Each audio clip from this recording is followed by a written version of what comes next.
Community. When it comes to the world of health and wellness coaching, that can often be a struggle. We're doing something we love. We're having an impact. We're seeing people's lives change for the better on a daily basis. And at the same time, we can often turn around and realize we're operating in a silo. We're alone. In the midst of having this external impact, we get stuck internally. It's not just you. It is so common. And so that's why we wanted to bring this topic to the forefront today. Leigh and Lindsay, and I'll jump in every once in a while, are going to be talking about community within coaching. How do you find it? What are some of the resources they've found valuable in their lives? How do you initiate it? How do you respond? How do you lean into opportunities that either are obvious or maybe they aren't obvious until you hear them mention them today? So that's where we're going with this today. Really, really important topic. Leigh gets the credit for coming up with this and coordinating it. It's hugely important. And ever since we mentioned that we were going to be doing this, we've had multiple coaches say, I need that. So thank you for joining us here today on the Coaching Lab podcast. If this is your first time, my name is Dr. Brad Cooper with Catalyst Coaching, and I'll be kind of stepping to the side for the most part and just listening to Lindsay and Leigh share their experiences, their ideas. They're both experienced health and wellness coaches. They've been doing this for years, and they're exceptional at their trade. And in the process, they've realized there's this gap that needs to be filled. And they talk through various ways in which they've done that. If you have questions about this, we're here for you.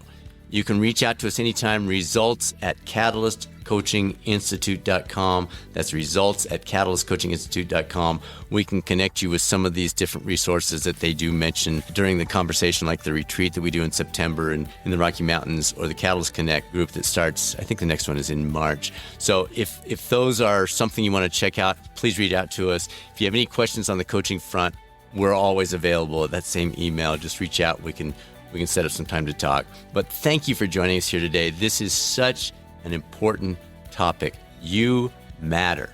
You're having an impact, a big impact, a critical impact. And if we don't take care of you as the coach, then so many people miss out on what you're bringing into this world. So I'm grateful to have you join us here today, and I hope you get some value out of the next hour or so together. All right, you two. Well, thank you for jumping on. This is such an important topic. I'm looking forward to this. And I know we're going to get so much value out of this.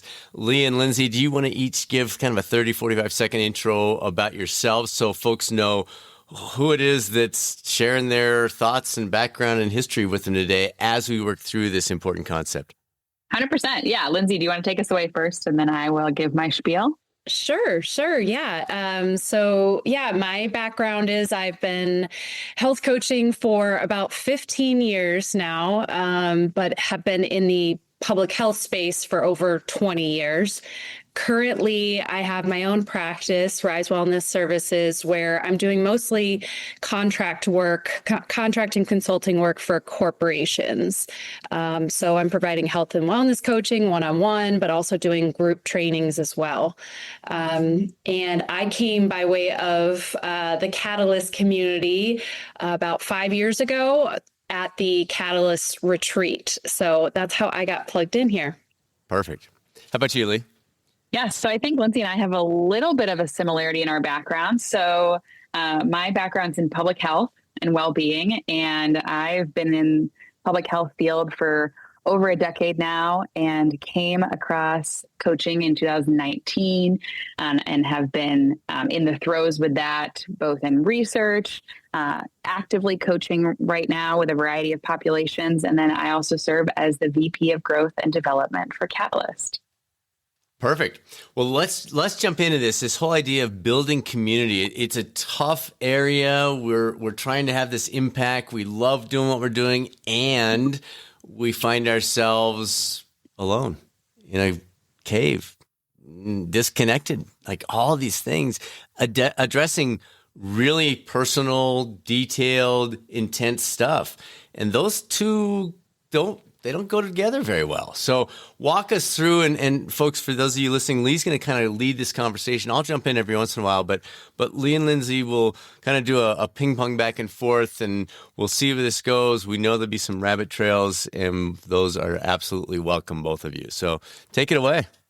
Yeah. So this is, I think, a much needed topic to talk about. And so many of us start coaching because we want to help others feel connected and supported in their health journey. And then we suddenly realize we're often feeling isolated in that. And we're putting so much of ourselves into others in space for that. And then we find ourselves looking for space for ourselves and feeling connected with other people.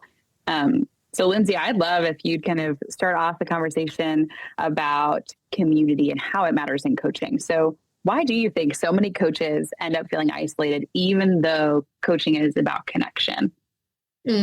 Yeah, that's a great question.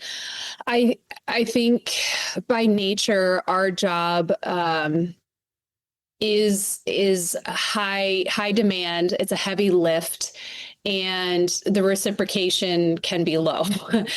We are providing a service, providing support for our clients. And so it actually makes me think of nurses in some way, except nurses are at a hospital or at a clinic, and they are in community with one another at the office, right? Or whatever setting they're in. So they're providing they have built-in peer support. Whereas today, what health coaching often looks like for some is individual on your own health coaching, having your own business like myself and like you. And so it can just kind of sneak up on you, the the lack of community and just the time spent with yourself versus others, I think is a big part of that.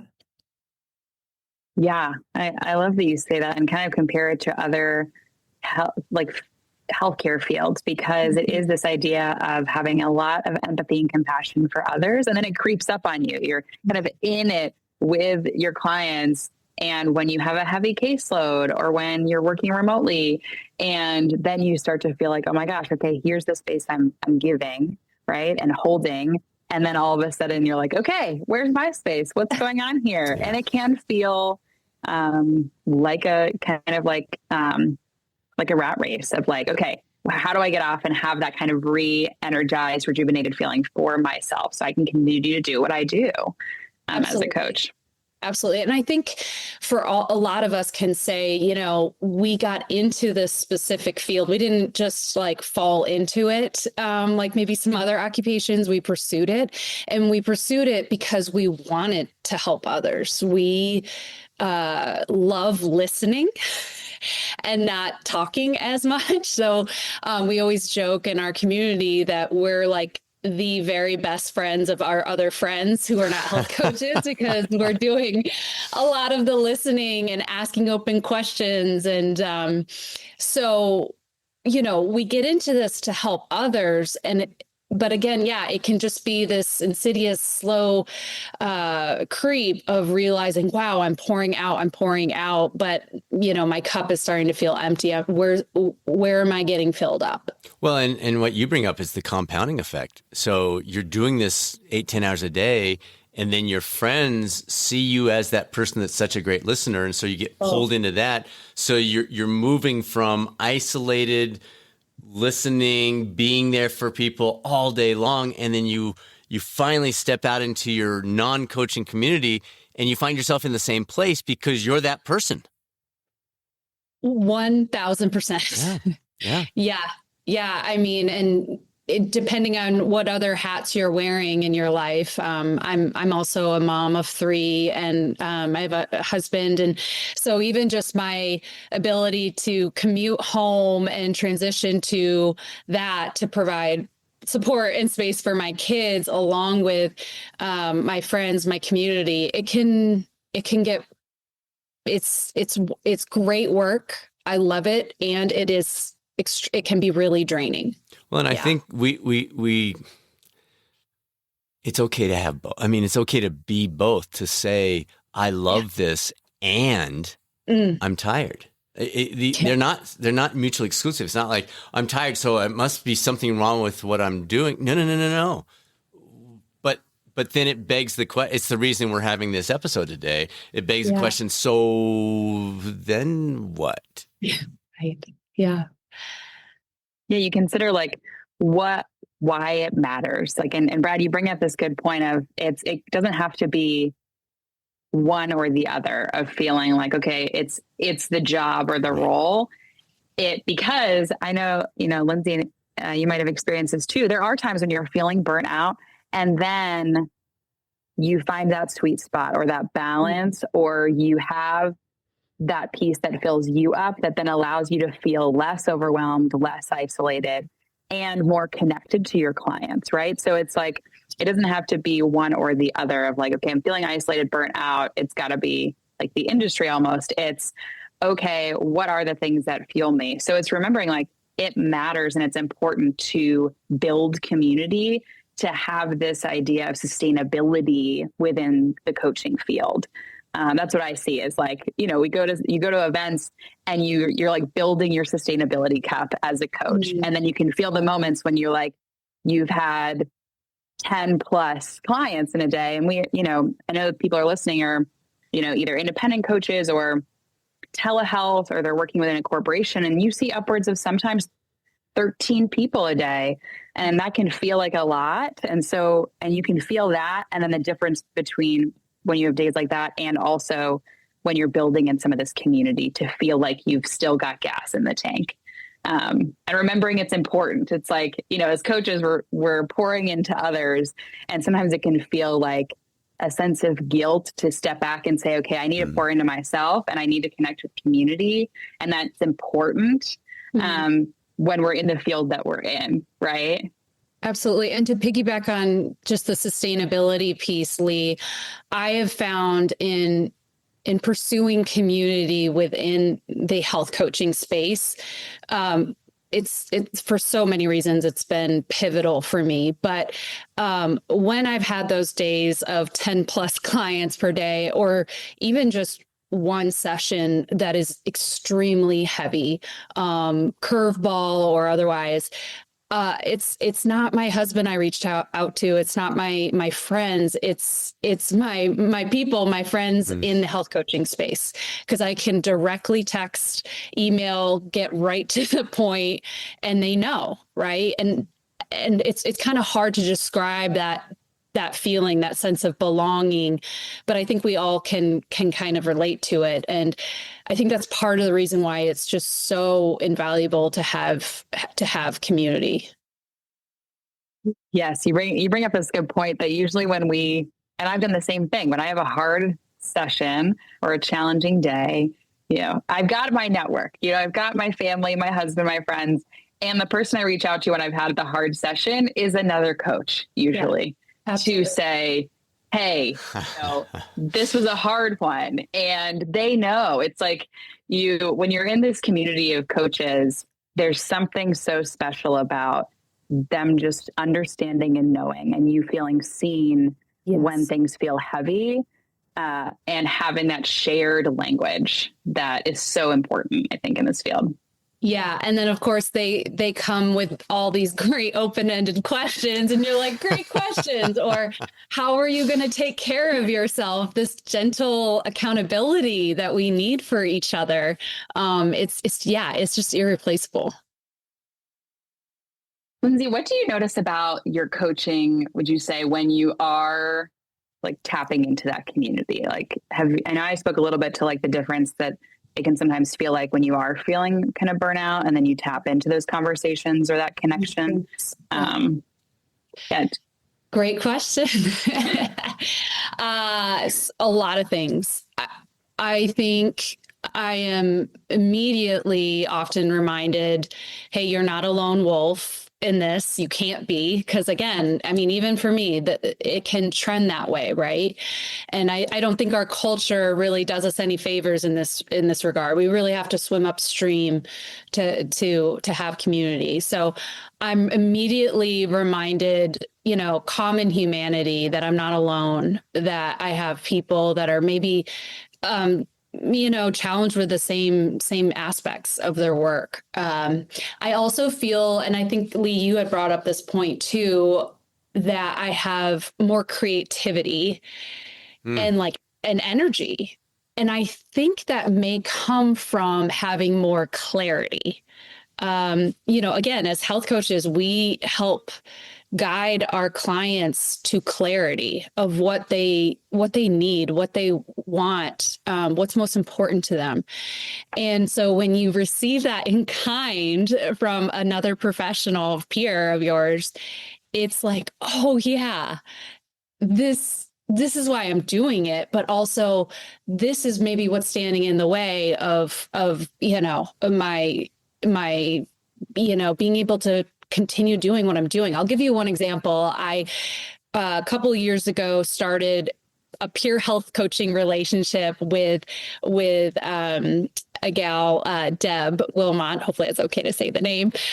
She's amazing and she's part of the Catalyst community. She reached out to me and just said, "Hey, would you want to do some health coaching together?" And I was like, absolutely, yes.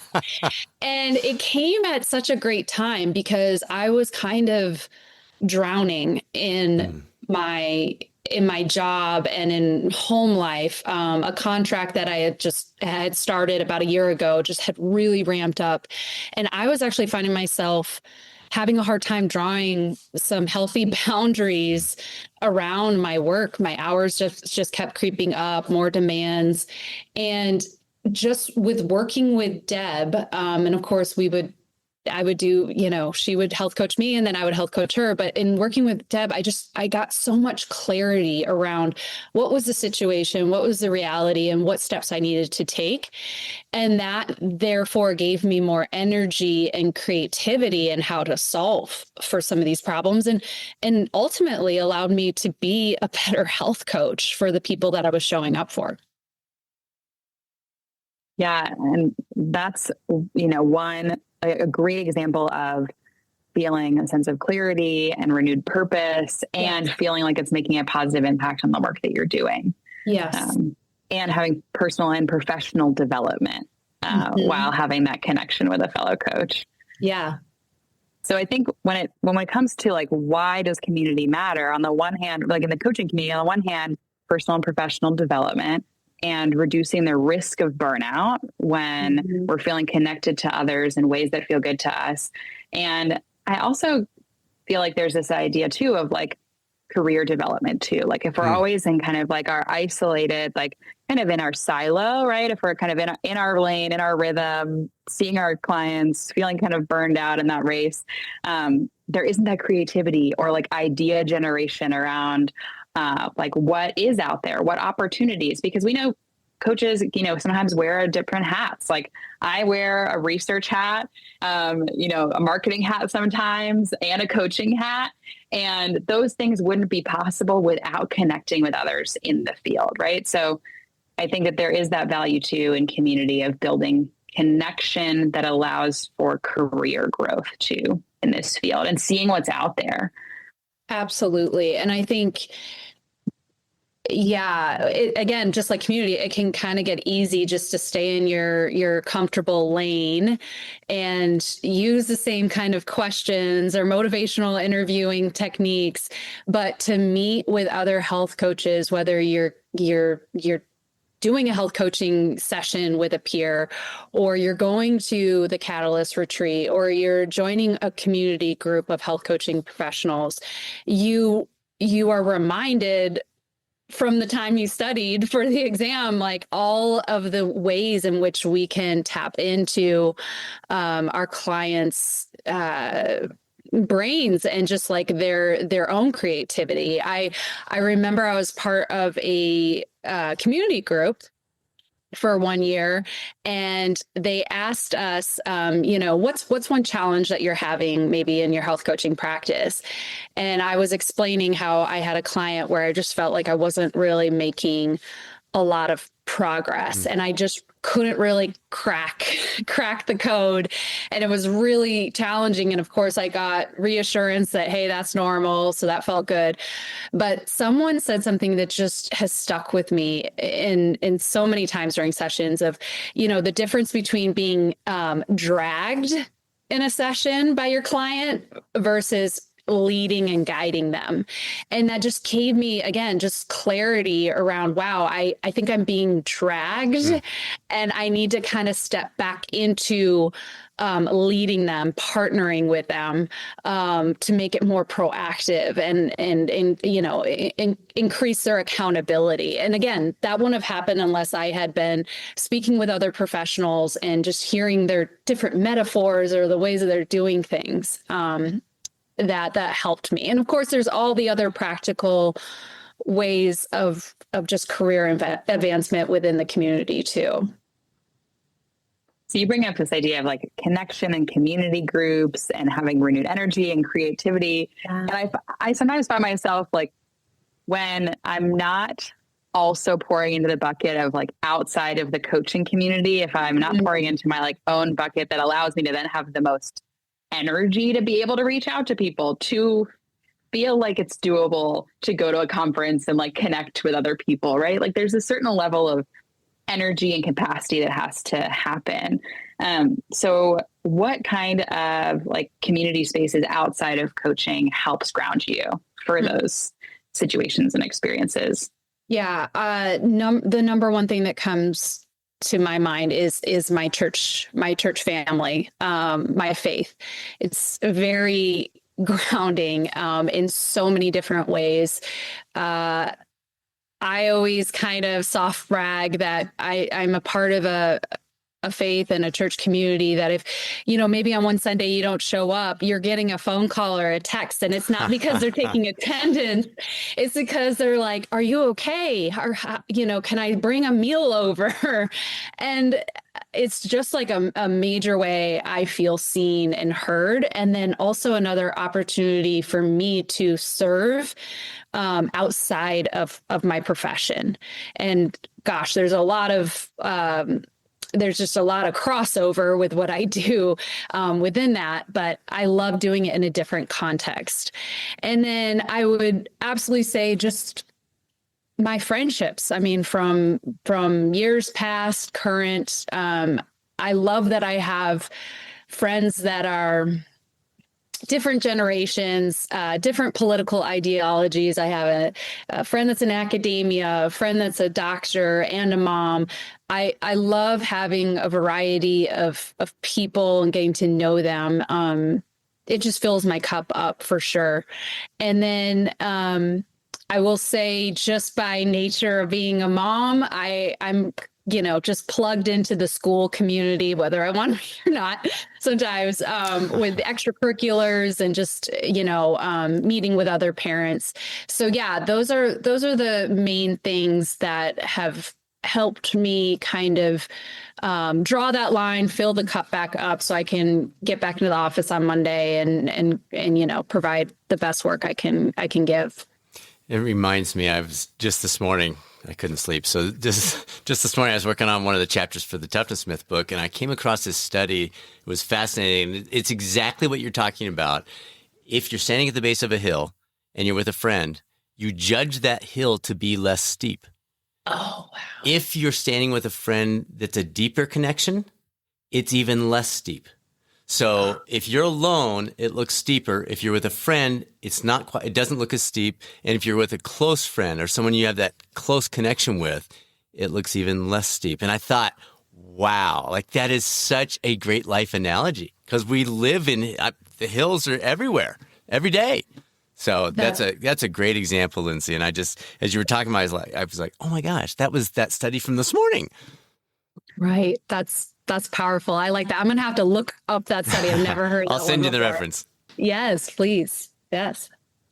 It's that idea of common humanity of like when you're with others and you feel supported, things feel more doable. Just like when we're working alongside clients, but we have to have that own community outside of our coaching identity to then feel like we can step into the space and do what we do best. Absolutely. Can I add one thing here, guys? I'm thinking about all these different points, but I think like in a little bit of like the psychology side of it, and I'm speaking from both experience and observation. I feel like lack of connection, just the opposite of community, can sometimes stem from the idea that you're the only one feeling lonely. You think everybody has other stuff going on, that they're connected. We've talked about this. When you show up at the Catalyst retreat, maybe for the first time, you think everybody is friends with everybody or knows everyone, when in fact, that's not reality. That's not the truth. And that really started to make me think a little bit about like almost imposter syndrome. Like it's basically, you think that you are in the minority when in fact you're actually a part of the majority. Totally. And there's a fancy term, if I may, I like the term pluralistic ignorance is what it's called, that we assume that everybody else has it together or everybody else is connected, when in fact, no, we are humans. And we all struggle from time to time with connecting or with how we feel about our job and how well we're doing. And so I think just understanding that others may be looking for community too, maybe that will help you kind of lean in and just walk up to that health coach or call, email that health coach or text them and say, hey, do you want to do a couple sessions together or something?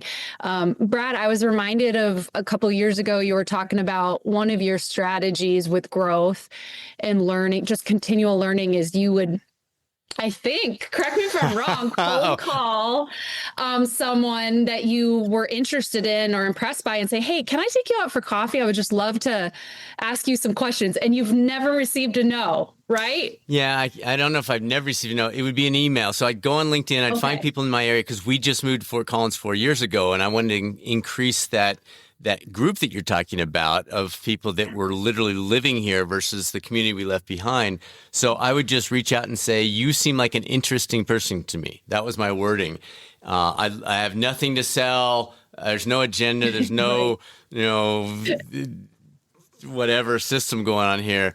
I just love to grab a cup of coffee. And it's been interesting. I had coffee with the former mayor, just some really interesting people. I wouldn't say I've never gotten to know, but more often than not, if people like being considered interesting people. So, and I'm literally have nothing to sell. I just am there taking notes or just soaking it in and really appreciate their time. So, and make it easy for them. I go to them, where's closest to you, et cetera. But yeah, that's been a valuable thing.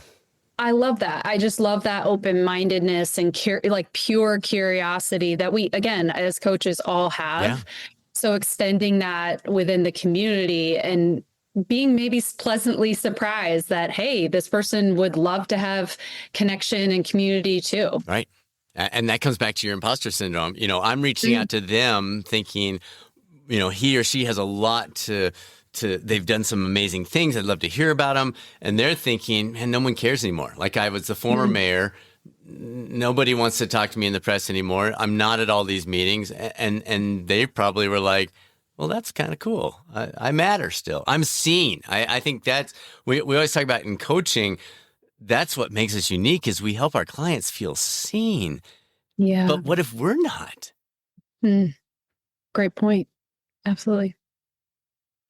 And I think also when we're thinking about community, and Lindsay, you brought up this idea of common humanity and remembering that we are not alone in these experiences and how we feel. And we also bring our own individual experiences into this space.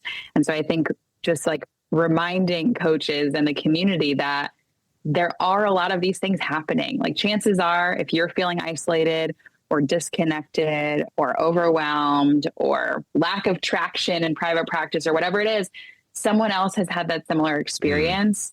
And there's also I feel like it would be remiss not to talk about the level of vulnerability too, that it takes to reach out to people. So on one hand, there are people out there who have similar experiences as you. And there's also a certain level of vulnerability that we have to acknowledge when we are stepping out, right? It's not it's not easy all the time. So that's why I think it's important, like we talked about earlier, to talk about, okay, what makes those vulnerable moments feel more doable, right? It's like connecting to, like you said, Lindsay, your faith-based community, or like for me, like spending time outside, or like doing things that are fun, that makes me feel like, okay, like I'm ready to tackle like this retreat, or I'm ready to tackle this podcast, right? Like it gives me that sense of confidence to step into that vulnerable space and then have really good experience from that. So I think that's twofold, right? Like we're not alone, and it can be vulnerable. Absolutely. And I love that you point out that if and when you notice like the creeping vulnerability and like, oh, this is getting a little scary, like doing something to shift your mental state in gear. I mean, it's psychosomatic, right? Of like, I think you go for a hike before the retreat, right? Yes. Rightly. Yeah. Just to kind of put you in a different frame of mind and excitement and confidence. And I think that is absolutely something we can do. And I think also, I often think about just the ethics of what we do. And I never want to be caught being a hypocrite. I mean, we are humans and we make mistakes, but I remember someone saying during a training, something like, you can't take people further in their story if you haven't traveled through yours. And community helps you travel through your story. We can't do it alone. And so that has always pushed me to say, to lean into community, like, hey, everybody has a story that's not perfect and buttoned up. And oh my goodness, the health coaching community, there is no pretense. I just love the community here because everybody is very aware of what's difficult, what's challenging, and what they have going on, So there's no pretense, but just reminding myself, hey, everybody has a story and challenges that maybe look like mine, but maybe different, but maybe someone can help me with mine and I can help them with theirs. Yeah. The authentic community. Yes. Absolutely. Well, I think that's something that's it's interesting as you're bringing that up. When Suzanne and I started the retreat almost 8 years ago, it was more for the strategy side. It was more for we were doing a retreat as a couple about our family, our marriage, our business, since we worked together. And so we were thinking of it more like, oh, yeah, we could bring coaches together for visioning and planning and bouncing ideas off each other. And it's turned into like this mini family reunion. I'm like, you walk in that first night, and obviously half the folks have not been there before. So there's also what you were talking about, feeling like, I'm the only one here that feels this way. No, you're not. But the other half are like, Leigh, it's been so long. Nikki, what's happening? Oh, it's so good to see you, Steve. Whatever. So, it's so true. So true. We didn't realize that piece of it. Maybe Susanna did. I wasn't quite as enlightened. But the way that's become such an important piece has been fascinating to me personally. Yeah. I envision, I like to think sometimes in images and metaphors, and I think of the Catalyst Retreat as a horseshoe, not a closed circle. So it's like we're all so excited to see each other, but for those of us that have been there and are part of the community, we're hyper aware of the ones that are new faces, new people coming in, and we're like, come on in. Because we remember being that person. Yeah. Yeah. Totally. Yep. Mm-hmm. But I think for those of us who've been to the retreat, like we know what genuine community connection feels like. And so as we're talking about like, yes, like go reach out, like be vulnerable, like connect with your community. Sometimes it can feel like, okay, what does that actually look like? How do I spot like genuine connection? Like what does that authenticity look like? Like where can I find it? So Lindsay, I'd love if you've got insights into like, maybe not necessarily values, but like when you're thinking of like community or connection in the coaching space, like what are those top pillars for you of what to look for? Like if a coach is like, okay, I'm ready for community. Now, where do I start with this? And how do I ensure it's like authentic? It's aligned with my values kind of thing. Excellent. Absolutely. And are you talking about specifically within the health coaching community space or generally? I'd say within the health coaching community Yeah. space. Yeah. Yeah, I would say that there's some low hanging fruit, and then there's some that, you know, you got to put some skin in the game. Low hanging fruit to me is, you know, however you're credentialed, and through MBHWC, you know, American Council on Exercise, ICF, there's typically always community groups. I know specifically within NBHWC, there is state chapters by state, and I believe like no fee. It's very loose, optional, just come as you are.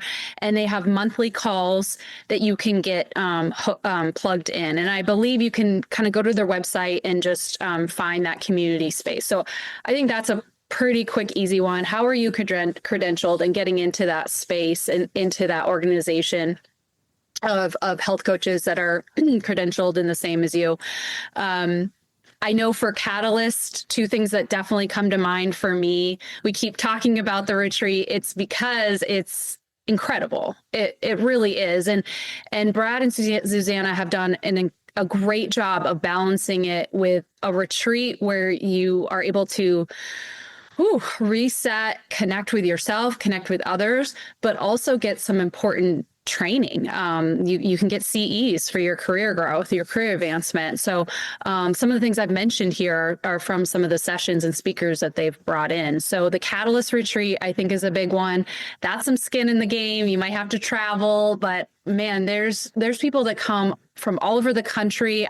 Maybe there's someone from outside of the country that's come. We've had a few. Yeah. Yeah. But the ROI is absolutely there for that. And then currently there's also a Catalyst community group that Susanna leads. And that's one thing that I was a part of for 1 year. It's a nominal fee, but you are basically getting into a cohort of 10 to 12 other professional health coaches. And it's kind of like a retreat, but on a long-term basis, where you meet about once a month, I believe. And again, you're connecting, but you're also going through training. And this is where I found another really good friend that was a health coach, and we did peer health coaching as well. So those are a couple that come right to mind. You know, go to your credentialing organization. I'm sure, Brad, you and Leigh, you have some other ones too to provide.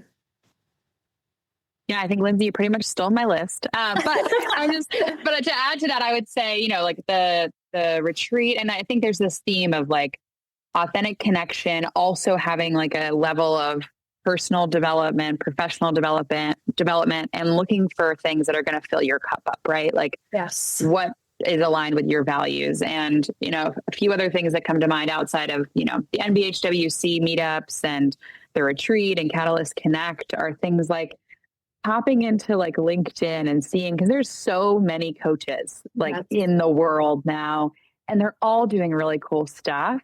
And some of it might not jive as well with like what your passions are, what you're aligned with. Some of it, you'll be like, oh my gosh, like I've been looking for someone to talk with and brainstorm the ideas around X topic in the health field. So I feel like going into like LinkedIn and just kind of sussing out like, okay, like what does feel like it's in alignment, and doing what Brad mentioned too, just like sending them a note like, hey, it's really cool what you're doing. I'm in the health coaching space as well. Love to connect and talk about what's going on with this, or you know, just different events, like I'd say, but just giving yourself that opportunity and permission to like explore and just say, hey, that that might not be for me, but also exploring new things too and giving things a try. Absolutely. I actually did have someone reach out to me that knew what I was doing in the corporate wellness space and was starting her own business. And she was going after micro businesses for corporate health wellness coaching. And we, over the series of 6 months, talked on the phone about once every few weeks. And she was just asking me tons of questions about what I knew, what I was learning, how I was doing things. And it was really interesting. I mean, I was happy to, again, you like being asked, right? I was happy to provide that information, which was really helping her develop her business plan, but it was also helping me realize like, wow, the work I've done, Fleshing it out. and getting clarity on that, and also being like, wow, I got to double down on that. Yeah, that makes a lot of sense what I'm doing here. So, and that again just came from someone just saying, hey, do you have some time? Can we just chat over the phone? And again, Leigh, I think you make a great point that we just have to acknowledge that with pursuing community, there is vulnerability, there is some risk, but I can just confidently tell you that in this industry, in this space, you are safe. You're going to meet amazing people. And so just lean into that. Maybe remember what your mom always said, if you want a friend, be a friend, and just go first, right? Just go first. Yeah, I love that. Just taking the first step. Yeah. And think of baseball. I mean, we're in the middle of baseball playoffs right now. The first one might not connect. Yeah. That's okay. So realize what these two are saying is overall it will. That doesn't mean every single one. So if you happen to have bad luck on your first attempt with this, folks, hang in there, give it another couple shots. You get 3 strikes and then we'll roll from there. So yeah, absolutely. In baseball, Brad, isn't like, batting 300 a really good bat? You're making 20 million a year if you're batting 300. Yes, there we go. And I think it comes back to this idea that we've all been there, right? Like we've all, had a connection that like maybe wasn't the ideal connection, or we were like, we're not really aligned, or we might have been burned by something.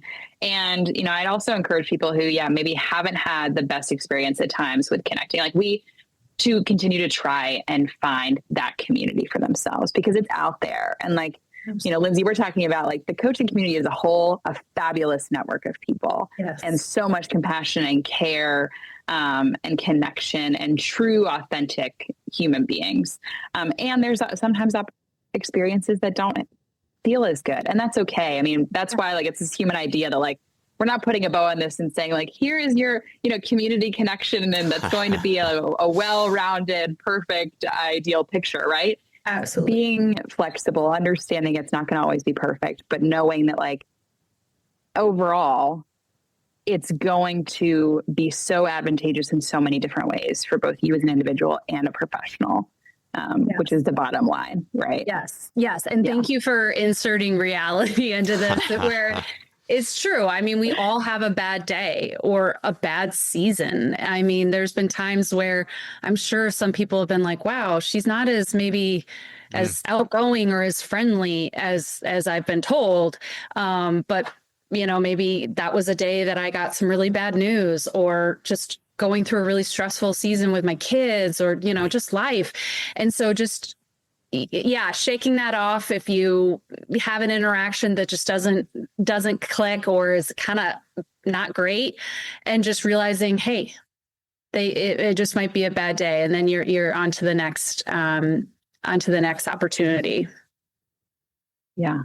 Great advice. And I think too, when we think about connecting with others, especially in the coaching space, I know me, after an event like the retreat, or when I get on an hour-long phone call with a coach, I've got so many ideas sometimes. I'm like, okay, I can conquer the world. Yeah. The healthcare system doesn't know what's coming. And it can also sometimes that's good. And it can also sometimes make me think oh man, some of these ideas that I had, this other person's doing these things, and there can be a comparison almost. So I wonder if you could maybe speak to if you've ever had an experience where you've got all of this connection and ideas and creativity and buzz, and you've also got good ideas yourself, right? And you're not wanting to compare what everyone else is doing, but you're also trying to soak it in. So having that boundary of connection, community, creativity, ideas, what's going on in the field, and also knowing that what you're doing is making a difference and staying confident within that space too.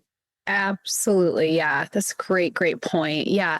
I think the first thing that comes to my mind is just partnership over comparison. And again, going back to the isolation versus community, if you feel that sense of, oh, wow, she or he's doing that already, or doing it better than me, maybe push back and say, how about I learn more?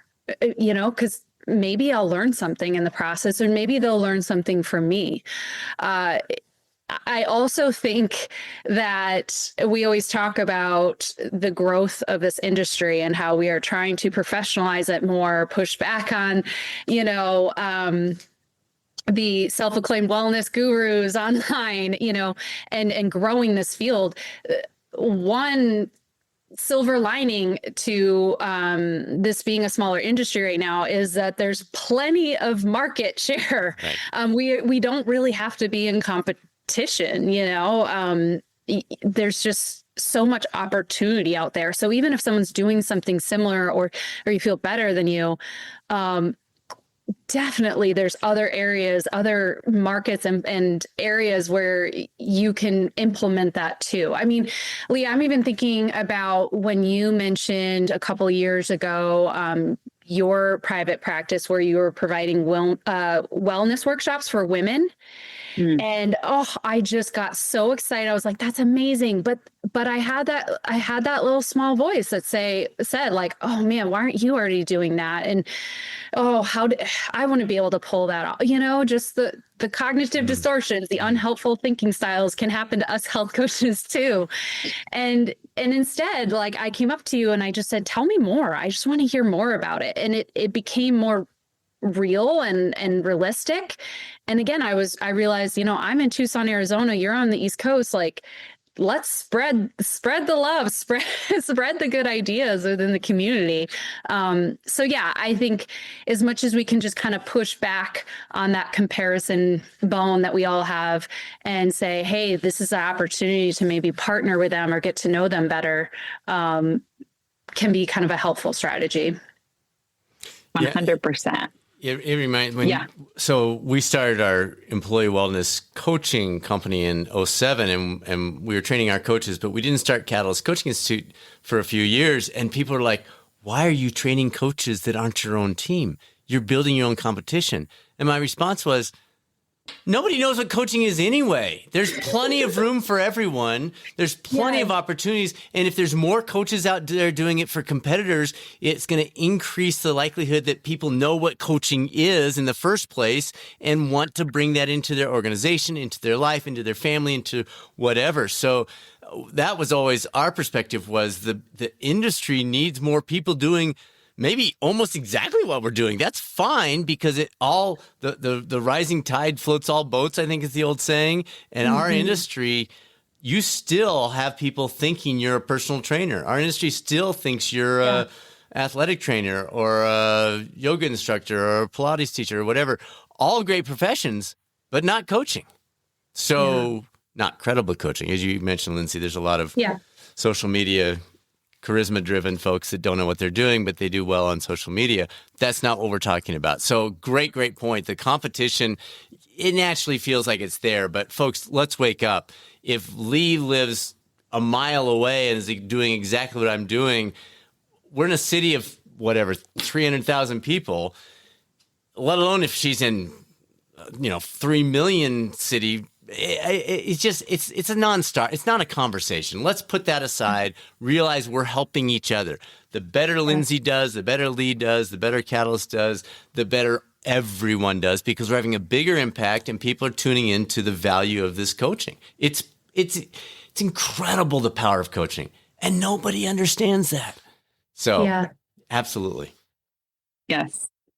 I think it's the saying that we grow together. And you speak to so many different points in that. Like, we've been talking about community and connection and acknowledging the human nature in that, right? Of like, there is this competition, and we're all like, if we work together, we're all working towards the same thing, and we're all building the field and advancing the field. And we can also acknowledge that there can be some feelings around that, right? And things that creep in, and we're not perfect.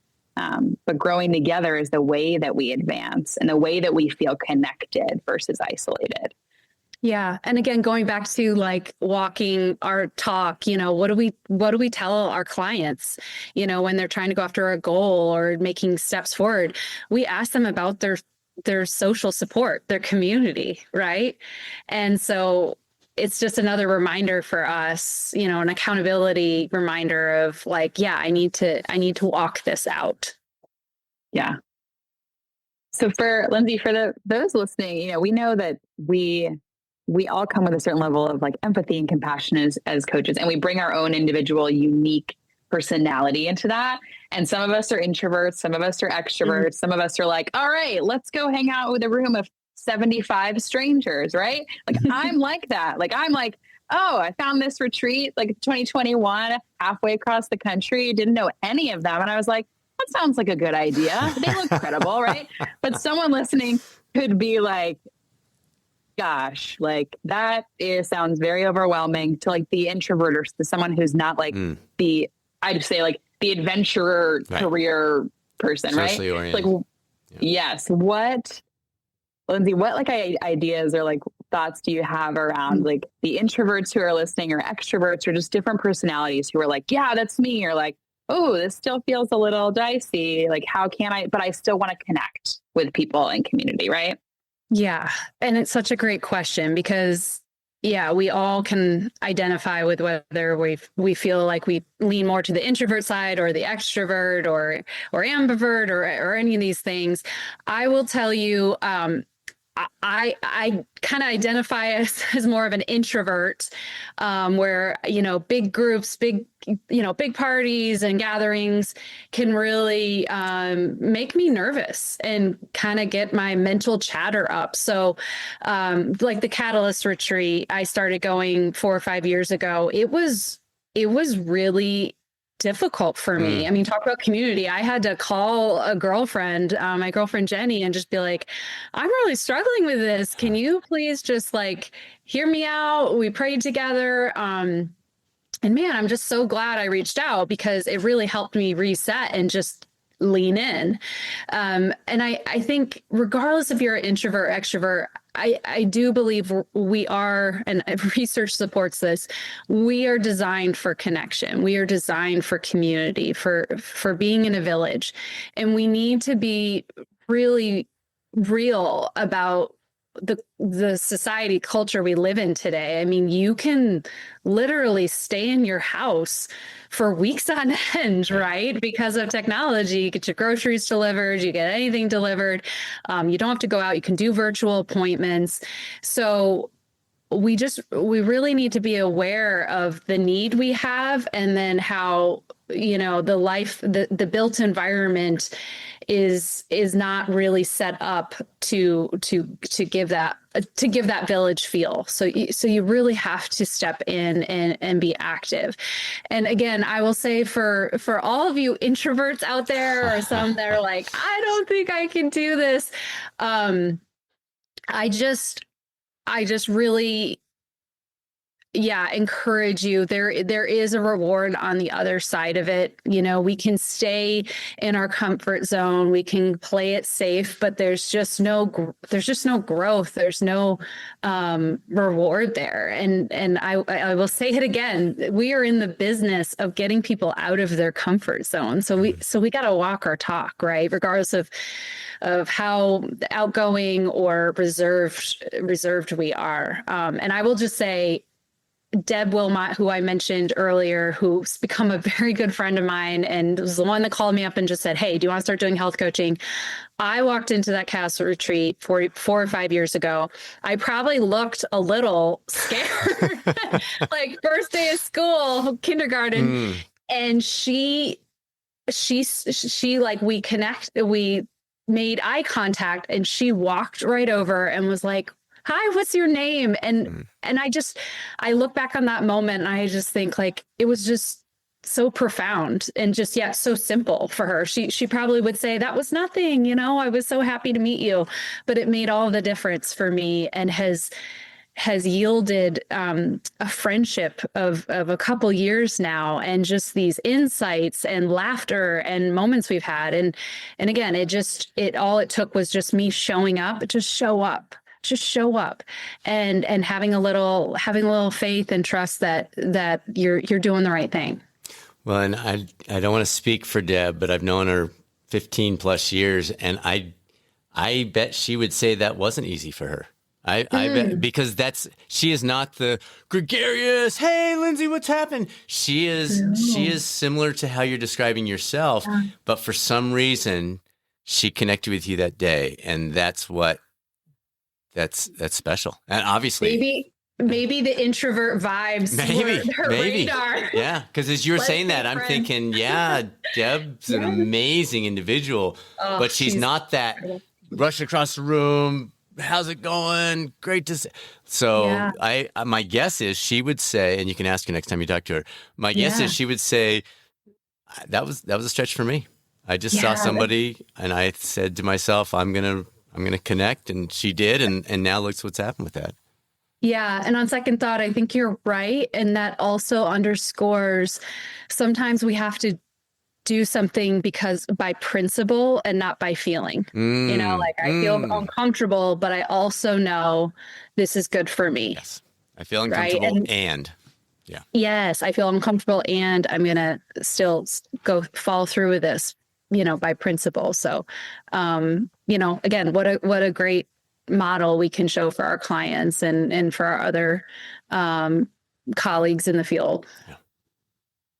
And a wonderful example that we aren't alone. Like you just described, like what an experience you had, right? And that the person on the other side of that experience also may have felt similarly. So, right, it's this idea that you aren't alone. There are people who feel or share similar experiences who are craving connection, and they want that opportunity to feel safe, seen, and heard, and confident in taking that step to connect with other people.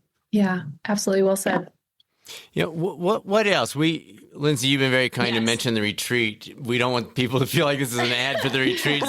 So are there other things? They're not being paid. No, exactly. So are there other things as you're talking about? You mentioned reaching out to folks, making, getting yourself out of the comfort zone in the current setting or in the MBHWC Connect or some of these different things, or simply reaching out to another coach and saying, hey, what do you think about? Are there any other things that bubble to the surface as you're thinking through? You mentioned your faith community. Folks have maybe a running group that they're part of, or a mom's group, or whatever it might be. Are there any others that we're missing because this is amazing stuff. We're going deep, fast. We're hitting a lot of key points.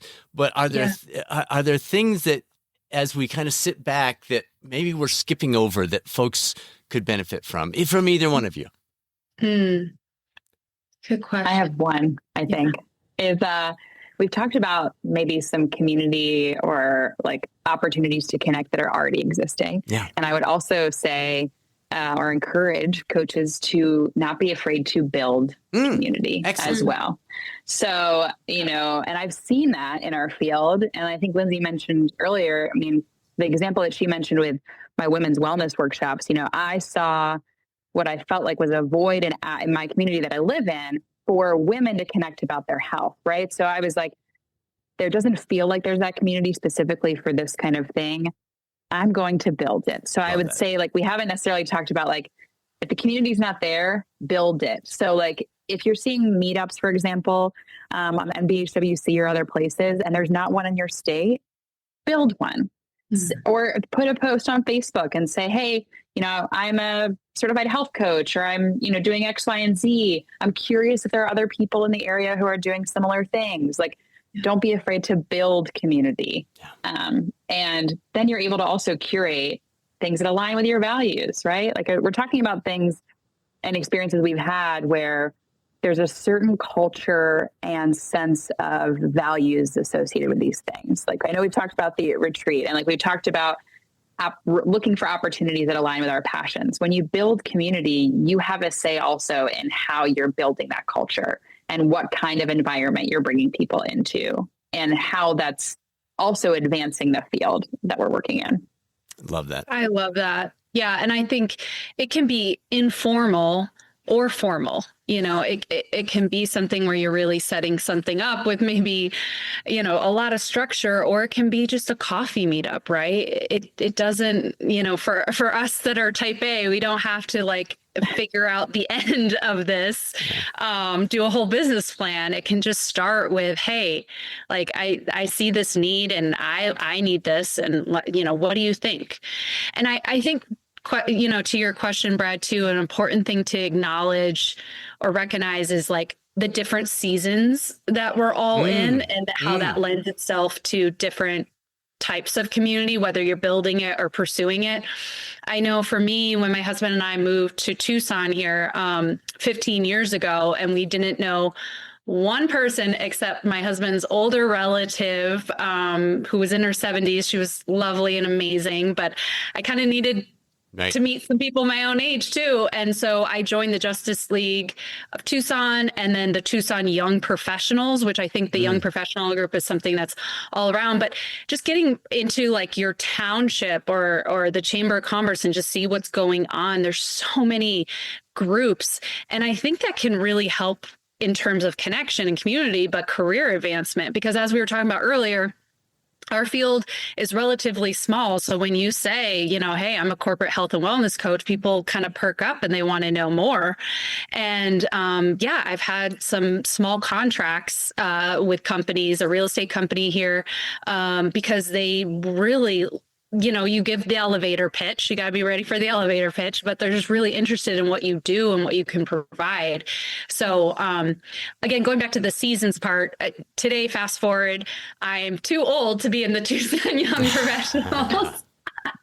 But I find myself, kind of helping out with PTO or with my kids' stuff.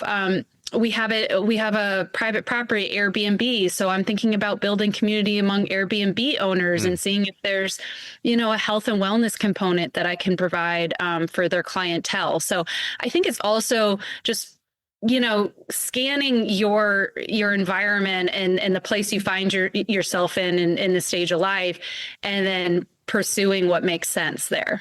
Well, I think it's interesting. I love that idea. I think the two of you know I started a group for men here in our town. It's just a gathering. It's nothing that's part of our business or anything. I just put the word out that, hey, let's start a not done yet group for guys kind of in that 55 to 70 range that are saying, I'm maybe done with my work, or I'm 5-10 years off from that, but I want to fully live and have an impact. What does that look like? And folks, I do prepare for it, but it doesn't take a lot, because when you hit a nerve like that, it is so important. And Lindsay's mentioned several examples here.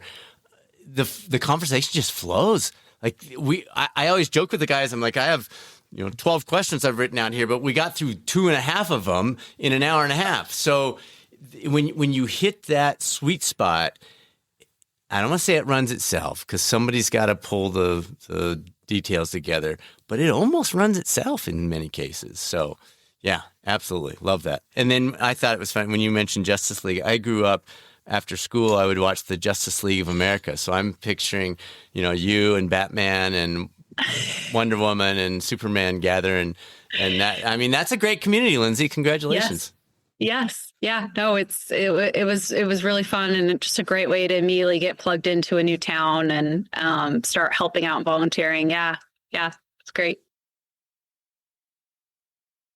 So I think as we wrap up, some coaches may be thinking, okay, I've got these ideas or things are percolating. And I don't think we'd be health coaches if we didn't have a conversation around like, okay, what's next? Or how can they maybe implement some of the things we talked about? So Lindsay, if you had to give maybe one step or idea a coach could take to start nurturing a community or reaching out, what would that be?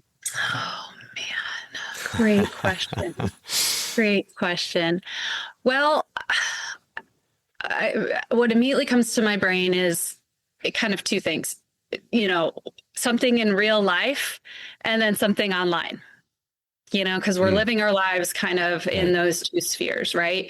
So Leigh, you mentioned LinkedIn. If you're on LinkedIn, maybe you make a goal of throwing out 5 5 hellos, introductions to some fellow coaches you find on there, and just, again, introduce yourself and see if they're willing to just chat with you for 20, 30 minutes on a virtual call, right? Again, people won't be surprised by that per se and are already living in that virtual space. And then shifting to kind of quote unquote real life, I think, again, we're talking about community. Think about like your physical community. Where's one way that you could help out for a day, volunteer for one day where you're meeting people. And, oh, by the way, you end up meeting someone that's in the public health space or something like that. Or if you have a community college or a university in your town, any kind of academia, getting plugged in maybe with what they're doing on the campus for young folks. We know that there's a lot of mental health challenges, right, for the university students right now. So, what are ways that we can kind of step in and maybe provide a helping hand? So I'm just thinking kind of just, LinkedIn or just sending cold emails. I love sending cold emails. It's always fun. It's like, let's see what happens. Just sending it out with goodwill. And then again, like thinking about where you actually live. I mean, even just like your neighbor, I know we're getting kind of general here, but like just even thinking about who your neighbor is, just practice on just starting, or if you're already, neighbors with them, getting one layer deep maybe with them and just kind of practicing what that looks like and realizing that the sky doesn't fall out when you kind of inch towards that. And the hill doesn't look as steep. The hill does not look as steep. That's right. That's right. Love it. Lindsay, to peel back some of your ideas, what I would say, for one idea for a coach, knowing myself, and then I'm someone who has like buzzing creative ideas after connecting with coaches. So like right now I'm like, okay, here are all the things. Yeah. So I think the one step that I'd encourage the coach who's like, okay, I'm going to go conquer the world and I'm going to do LinkedIn. I'm going to go in town and I'm going to like start a, women's wellness retreat now. And I'm going to do the thing. I think them to just write down all the ideas they've had from this conversation. Like, what are they taking away from this conversation? And then circle one to try. Great. And be curious about, explore, and know that you can come back to any of the other ones that are on the list, but giving yourself permission to take things slow, go with the one that feels most exciting or doable to you right now. Yes. And then just see what happens. Agenda mapping. I love it. Yes. Yes, no, do a brain dump, like go back on the session and listen to it and just all the things we've been talking about, just, like let it all get it down on paper. That's a strategy I've started to use with going to conferences, trainings, the retreat, because it's so exciting and eye-opening, but then sometimes, either we get back to reality or something, or just memory. So like a brain dump exercise, I think can be so helpful, and just circling one and, ruthlessly focusing on that one thing for the week and seeing where it takes you. Because oftentimes it has legs. It ends up leading to one thing after another, but it's just, circling that one thing and doing it.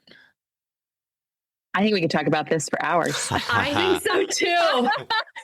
Same. But it's been a blessing to be able to connect with you on this. And Brad, your insights and the nuggets about the mountain, like, I think that's going to resonate with me, because that's somewhere that I feel my cup gets filled up before I step into these community places. So I'm always going to think about that while it can be nice to do some things in solitude, we grow together, and there's always space for that. And like Lindsay mentioned, we need that as a human being. We need connection. Absolutely. So absolutely. Well, thanks, you two. I appreciate it. Leigh, thanks for coordinating this. This really was your heavy lift, and I appreciate all the time you put into prepping. Lindsay, thank you so much. It's great to see you, and kudos, and say hi to Deb next time you see her. I will. Will do. All right. Thanks, you too. So valuable. Leigh, Lindsay, thank you once again. If you're a health and wellness coach, you you get this. You sense that isolation that sneaks in. And I'm grateful for the two of these coaches that were willing to very authentically talk through their struggles, some of the things that they've leaned into, what's worked, what maybe hasn't worked as well as they like, and where we can go from here. So thank you for joining us on the Coaching Lab podcast today. We're grateful for what you do, the impact you're having, and I'll speak with you soon on another episode of the Coaching Lab podcast.